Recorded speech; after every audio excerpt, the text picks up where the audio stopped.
માળિયાહાટીના સ્વામિનારાયણ મંદિરેથી શ્રીજી મહારાજની ધૂન, ભજન અને કીર્તનની રમઝટ અને જય સ્વામિનારાયણના જય ઘોષ સાથે શોભાયાત્રા નીકળી હતી।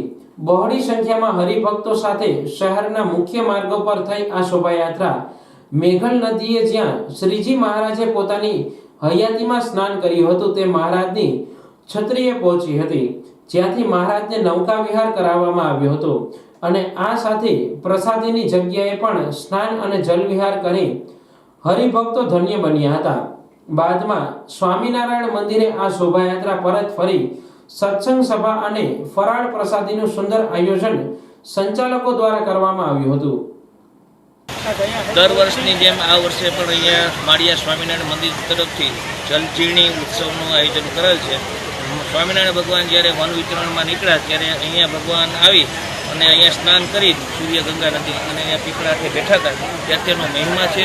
તો આપણે દર વર્ષે માળિયા સ્વામિનારાયણ મંદિર તરફથી ભાદરવા સુધી 11 દિવસે મંદિરેથી શોભાયાત્રા નીકળી ડીજે સાથે હરિભક્તો કીર્તન ગાતા ગાતા અહીંયા આવે છે અને અહીંયા આવી અને મહારાજને સ્નાન કરાવી છે। મહારાજની સાથે હરિભક્તો સ્નાન કરાવીએ, મહારાજની પછી આરતી કરીએ છીએ અને અદ્ભુત અનુભૂતિ થાય છે કે મહારાજ હયાતીમાં હોય અને જે આપણે એની સાથે સ્નાન કરતા હોય, સ્નાન કરી લીધા પછી ભાઈઓ અને બહેનો એ પાણી જે પ્રસાદીનું છે એમાં સ્નાન કરે છે। સ્નાન કરી અને બધા હરિભક્તો સાથે અહીંયા ફરાળ પ્રસાદની વ્યવસ્થા રાખેલ છે।